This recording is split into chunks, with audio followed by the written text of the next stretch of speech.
Praise the lord. అధిక బల సంపన్నుడైన యేసుక్రీస్తు నామములో మీరందరూ అన్ని విషయములలో బలవంతులై ఉందురు గాక. ఈ దినపు యేసయ్య జీవపు మాట యెషయా ప్రవచన గ్రంథం 40వ అధ్యాయం 31వ వాక్య భాగము. నూతన బలము పొందుదురు.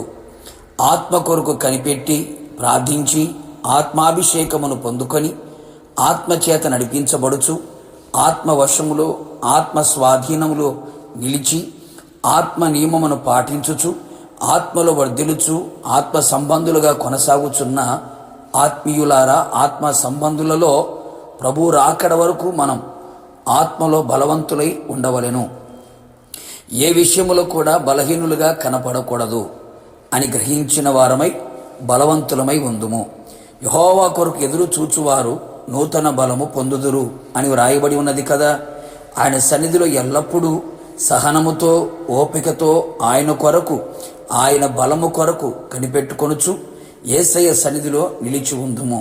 నిశ్చయముగా నూతనమైన బలము మనలను ఆవరించి కమ్ముకొనును. ఆత్మలో బలవంతులమై ఉందుము. లోక సంబంధమైన బలము కాదు గాని ఆత్మ సంబంధమైన బలము పొందుదుము.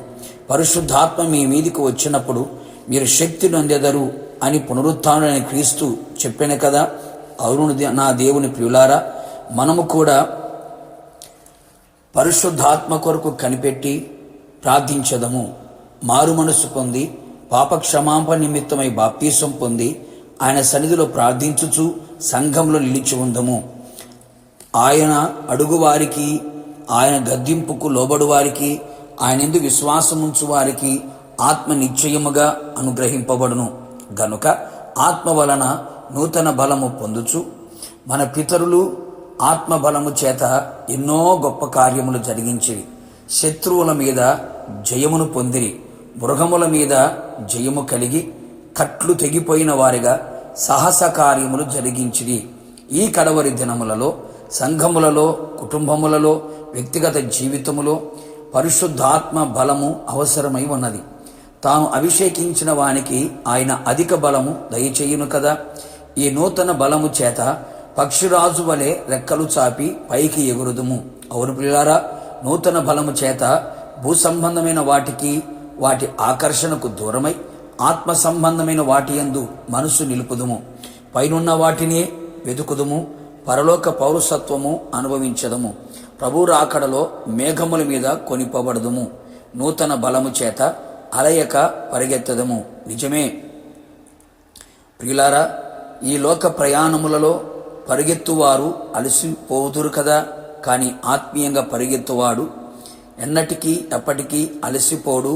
నూతన బలమును పొందుకొని ఉన్నాడు గనుక గొరియద్దకు పరిగెత్తునట్లు, బహుమానం పొందినంతగా పరిగెత్తునట్లు మన పరుగు తుదముట్టించే వరకు ఎక్కడ అలసిపోక, బలహీనులుగా మార్చబడక యేసు వైపు చూచుచు మన ఎదుట ఉంచబడిన పరుగు పందెములో అలయక నూతన బలముతో పరిగెత్తెదము.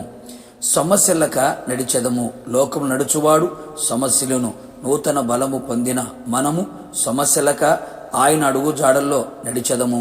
వాక్యానుసారముగా నడిచెదము. ప్రేమ కలిగి నడిచెదము. ఐక్యత కలిగి నడిచెదము. సమాధానము కలిగి నడిచెదము. ఆయన చిత్తానుసారముగా నడిచెదము. ప్రభు రాకడ వరకు మనము ఎక్కడ బలహీనులు కాకుండా బలవంతులమై నడిపించబడుచు ప్రభు రాకడ కొరకు సిద్ధపడెదము. ప్రార్థన. ప్రియ పరలోకపు తండ్రి, నీ పరిశుద్ధమైన పాదములకి కృతజ్ఞతాస్తుతులు చెల్లించుచు ఉన్నాం. నీ సన్నిధిలో మీ కొరకు ఎదురు చూచువారు నూతన బలమును పొందుదురు అని లేఖనాలు చెబుతున్నాయి. నీ సన్నిధిలో కనిపెట్టి ప్రార్థించుచు మీ వైపు చూచుచున్న నీ ప్రియ ప్రజలందరినీ కూడా మీ ఆత్మతో అభిషేకముతో నింపి అధికమైన బలముతో, నూతనమైన బలముతో నింపండి. ఈ ఆత్మీయ యాత్రలో, పరుగు పందెములో ఎక్కడ అలసిపోకుండా, సమస్యలిపోకుండా, పక్షిరాజులో రెక్కలు చాపి పైకి ఎగురున్నట్లుగా, మేఘముల మీదకి కొనిపోబడినట్లుగా నూతనమైన బలముతో నింపి రాకడ వరకు నడిపించి మహిమ పొందమని యేసు నామములో అడిగి పొందుకొని ఉన్నాము తండ్రి. ఆమేన్. నిశ్చయముగా మీరును మీ కుటుంబ సభ్యులందరూ నూతన బలమును పొందుకొని రాకడ వరకు నడిపించబడుదురు గాక. God bless you.